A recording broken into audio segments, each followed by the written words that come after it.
박시영 대표를 모시겠습니다.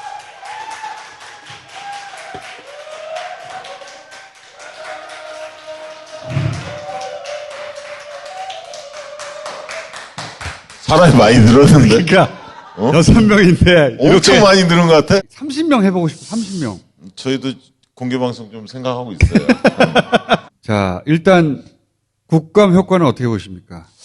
그때 뭐 뉴스공장 그 얘기 했는데 100억 홍보 효과 누렸다 이렇게 봤는데 제가 보니까 말이죠.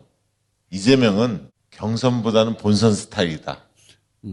딱 그게 드러나더라고요. 그러니까 경선할 때는 넘지 말아야 할 선이 있잖아요. 우리 편이잖아. 우리 편이잖아. 아프게 못 때리거든. 근데 국민의힘을 딱 상대로 싸우니까 본인의 실력을 유감없이, 그러니까 저쪽이 어떤 식으로 공개하는지 다 알고 굉장히 똑똑하다는 느낌도 들었고. 도둑놈 누굽니까? 국민의힘! 이런 거. 도둑질 한 사람은 그게 국민의힘입니다. 굉장히 안정감을 느끼고 여유가 있는 거야. 왜냐하면 사실만 얘기하면 되니까. 그래서 저는 국감을 통해서 대장동의 의혹에 대해서 다 털고 갔을 거라고 보고, 무엇보다 이재명 지사 똑똑하다고 느꼈던 것은 생방송을 처음부터 끝까지 본 사람 별로 없거든요. 잠깐 보는 거거든. 그러니까 그 설명을 계속 해주는 거야. 보통 그런 사고를 못하는 사람은 아까 좀 전에 설명했지 않습니까? 이렇게 넘어갈 수도 있잖아요. 근데 그러지 않고 평정심을 가지고 계속 얘기하시잖아. 그건 굉장히 미디어에 대해서 알고 계신 거야. 그리고 국민의힘에서 제가 보기에는 땅을 쳐야 될 부분이 뭐냐면 그걸 보면서 민주당 지지층이 결속할 기회를 줬다는 거예요. 그렇죠. 민주당 지지층 중에도 혹시 돈 받았으면 어떡하지? 뭐가 있는 거 아니야? 가장 나쁜 것은 그걸 보다가 사람들이 참여하게 만들어버린 거야. 돈다발 같은 걸 보잖아요? 그러면, 저거 뭐야? 찾아가야지. 관전자 모드에 있던 민주당 지지층을 참여시킨 거예요. 이게 제일 나쁜 거예요. 맞습니다. 하지 말았어야 할 짓을 해버린 거지. 그런 결집의 계기를 줬고, 그 다음에 이제 자신있게 주변에 이야기할 수 있는 논리를 많이 제공해 줬어요. 오늘 뭐 진성준 의원도 그렇고. 진성준 의원이 오늘 제일 잘했어요. 아무도 들여다보지 않는 각도에서 이게 왜 국민의힘 책임인지 아주 명확하게 짚었어. 논리정연하게. 네. 그리고 이제 다음 주에 불러야 되겠어. 기부 체납 관련해서 그 안에 뭐 학교를 짓는다든 공공부지를 쓰는 거 그것도 5천 몇백억 되더라고요. 합치면 1조가 넘어간다. 그 논리도 상당히 의미 있었던 논리가 아닌가 싶습니다. 오늘 또 문 대통령이 전투기. 그 양반이 현실 정치 신경 안 써도 되니까 자기 하고 싶은 거 다 하고 있어 지금. 그리고 이번 주에 이제 주말쯤 되면 70% 돌파하잖아요. 백신 접종 2차가. 그러니까 이제 그것도 빨리 조기에 달성되는 거고. 다음 주에 또 탁현민 나오겠다. 전투기 왜 태웠어? 나도 물어봐야지. 오늘 하고 싶은 얘기는 이거는 여론조사 전문가하고 얘기해야. 이거 먹어도 되는 거야? 먹어도 돼. 자, 선거가 구도 인물 이슈 이렇게 얘기한단 말이죠. 저는 하나 더 꼽아요. 내 식으로 표현하면 결핍이에요. 마음은 결핍을 메우는 방향으로 흘러요. 예를 들면 초식남이 인기 있어. 근데 초식남은 야성미가 없잖아. 그 결핍을 메우는 방향으로 트렌드가 흘러. 근육남이 막 떠. 머리가 결핍돼 있거든. 그러면 그 결핍을 메우는 방향, 도시남, 뭐 까도남, 결핍을 메우는 방향으로 모든 트렌드는 흐르게 돼 있어요. 대선도 큰 마음의 흐름이거든. 이번 대선에서 보수의 결핍이 뭐냐.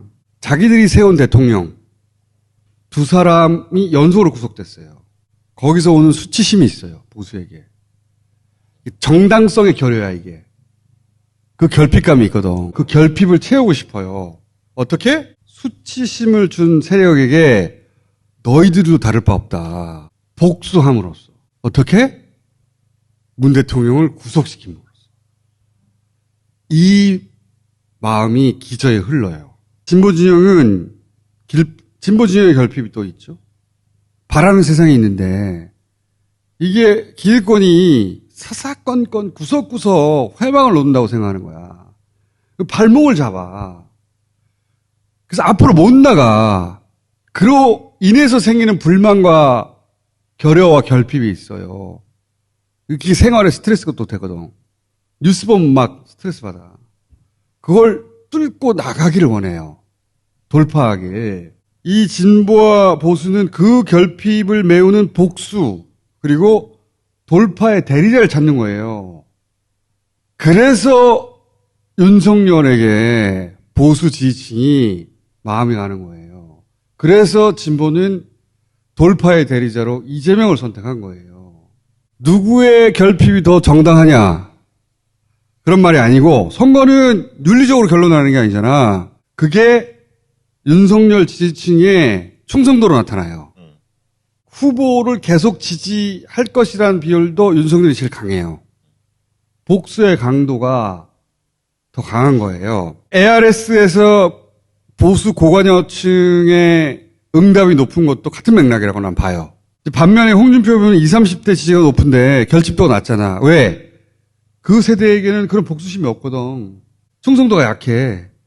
만약에 총선이라면 이 기준에서 보면 보수가 유리해요. 네. 총선은 정치 고관여층의 높은 투표 참여가 승부에 굉장히 결정적이거든요. 그런데 대선은 정치 뉴스를 잘 소비하지 않는 사람들도 투표를 해요. 그래서 중요한 게 이 결핍이 어느 쪽에 더 어필하느냐. 근데 복수는 과거 지향적이에요. 회고적이야. 총선이 그렇거든요. 대체로. 근데 대선은 전망적 투표를 해요. 앞으로 5년간 이런 생각을 하게 돼요. 그래서 결핍의 관점에서 보자면 이 대목은 보수가 불리해요. 강도는 센데 폭넓게 어필할 수 없는 결핍이에요, 이게. 그러니까 이 관점에서 보자면 이번 대선은 복수를 하느냐 돌파를 하느냐 이 대결인 겁니다. 박수 한번 쳐주세요. 그래서 그 관점에서 보잖아요. 대장동은 이재명 지사한테 타격을 못 줘요. 결정적인. 왜? 이 진보 진영에게는 성남 시절의 돌파력을 확인하는 사례가 되는 거거든. 마찬가지 이유로 고발 사주 역시 윤석열 후보에게는 결정적 타격을 윤석열 후보의 지지층에게 안 줘요. 윤석열이 그렇게 해서라도 문재인에게 복수할 수 있다면 그건 도움이 되는 거 아닌가? 아무도 입 밖에 말하지 않지. 도덕적이지도 않고 윤리적이지도 않으니까. 이 마음의 결핍이라는 관점에서 지금 대결 구도를 보면 많은 게 이해가 간다. 이것만으로 모든 걸 다 설명할 수는 없어요. 구도도 중요하고 이슈도 중요하고 인물도 중요해요. 그러나 그 저변에 흐르는 큰 마음의 흐름이 있고 큰 마음의 흐름은 이런 결핍을 메우는 방향으로 흐르게 돼 있고 대선은 메가트렌드거든. 네. 뭐 나름대로 해석을 잘하신 것 같아요. 네.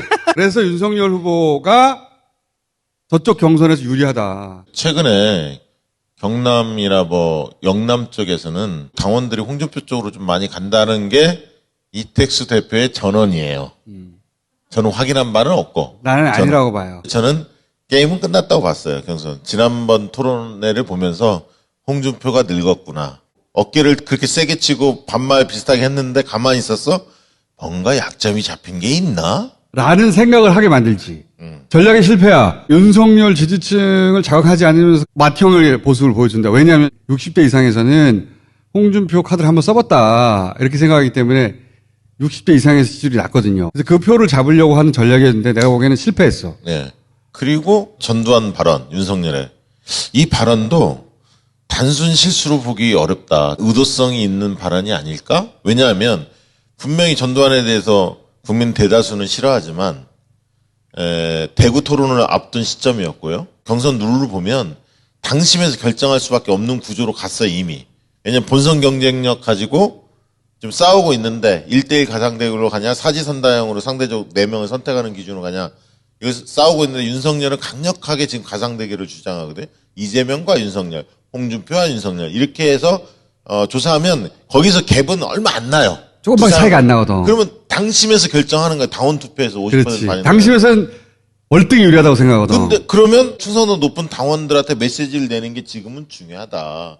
일반인들이 어떻게 생각하는 건 상관없고 이 사람들만 잡으면 된다. 그렇게 판단하고 의도적으로 얘기했을 가능성이 있다고 보는 편입니다. 진보 진영에서는 보수의 그런 정서를 이해를 잘 못하고 보수 진영에서는 진보의 갈증을 이해를 못해요. 이해 못하는데 못하더라고요. 예. 그 사람들의 마음속에 들어가면 수치스러운 거예요. 노무현 문재인이 감옥 갔다고 생각해봐. 그것도 연속으로 갔다고 생각해봐. 윤석열을 좋아하는 게 아니에요. 복수를 해주는데 적임자라고 보는 거예요. 이쪽을 적폐로 보고 있고 적폐청산을 할 수 있는 대리인을 찾는 거지. 저 친구 거기다 꽂아놓으면 막 감옥 보낼 것 같은데 그 복수심이에요.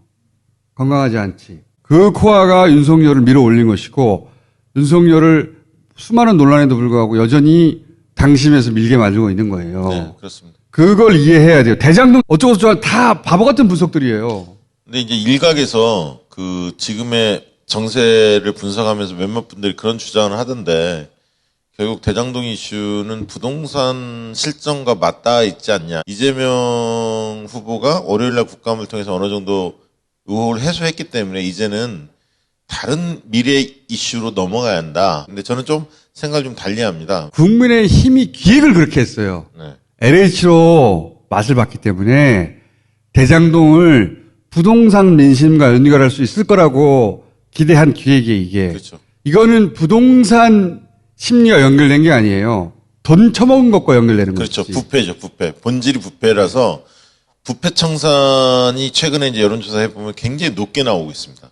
그러니까 보통 이제 차기 정부가 해결해야 할 과제들 얘기를 하면 늘 이제 일자리 문제 나오죠, 양극화, 경제적 불평등 문제 나오죠, 부동산 문제 나오죠. 이런 것들이 높았는데 부패 청산이 굉장히 높게 나옵니다. 최근에 공정과 정의 이슈와 맞물려서. 그래서 부패 청산과 관련해서는 이재명 지사가 잘 해결할 것이다. 이런 어떤 기대감이 있거든요. 이 토건 비리뿐만 아니라 몇 가지 우리 사회에 암적인 존재가 있었는데 그거를 해소를 못하고 있잖아요.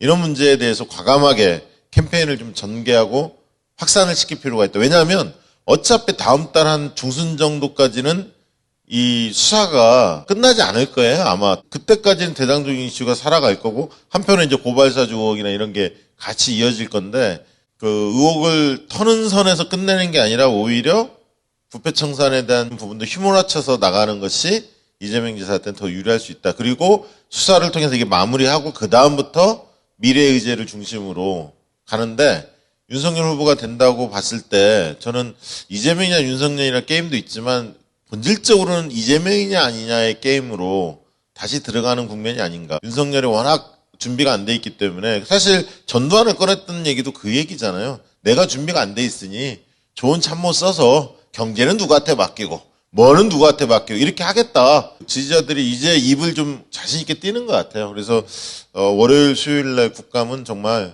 백미였다는 생각이 듭니다. 우상호 의원 표현이 맞아요. 땅을 치고 후회할 일을 한 거예요. 자기들끼리 뭔가 치고 있을 거예요, 지금.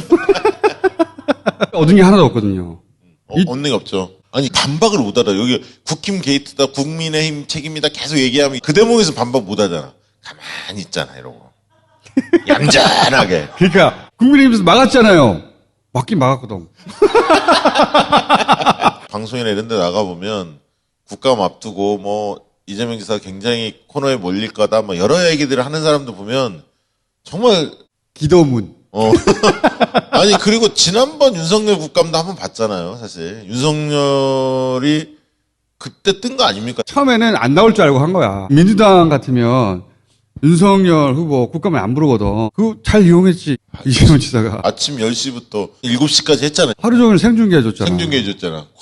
유튜브대로 다들 동접자가 많이 늘었어. 유튜브들이 다 잘 돼. 최근에. 그러니까 이 지지층을 활성화시켜주는 큰 프로젝트를 해주셨어. 국민의힘이 그러니까 사실 감사패 전달해야 돼. 민주당 이재명 후보가 선출된 이유는 잘. 김웅과 정전식 관련해서도 윤리 제소를 했잖아요. 그렇게 하니까 국민의힘 쪽에서 입장이 나올 수밖에 없고 이슈가 계속 살아가는 거거든. 타이밍이 있는데 잘 잡는 것 같아. 경선이 끝났으니까 다 같이 하나의 목적으로 움직이잖아요. 그 상징적인 양반이 조홍천 의원이잖아. 오늘 너무 잘했어. 눈 동그랗게 뜨고. 어디서 손가락질이야? 발가락질할까? 멘트도 좋아. 그럼 발가락질 할까요? 국민의힘 사람들이 검사 출신할 때 좀 움찔움찔 하잖아. 2017년 분위기로 다시 돌아가고 있어요. 문 대통령 후보였을 때 착착착착 돌아갔잖아요. 그 시절을 되돌아가고 있어요. 오늘 보니까 듬직하더라고. 문정보 의원도 굉장히 잘했어. 국감에서 기세 싸움이 있거든요. 잘하더라고. 국힘당 의원님들 13분이 무법자, 저는 무법자 영화 찍는 줄 알았어요. 경기도청에 와가지고 성남시 자료 내놓으라고 얘기하는데 이런 통화기록까지 달라고 하는 거는 이건 자료가 아니라 사찰입니다, 사찰. 기가 살았어요, 다시. 기가 사는 게 중요하거든. 선거를 기로 하는 거예요, 기로. 오늘 결핍 그 얘기 하려고 좀 자리 마련한 것 같은데. 잘 듣고 갑니다!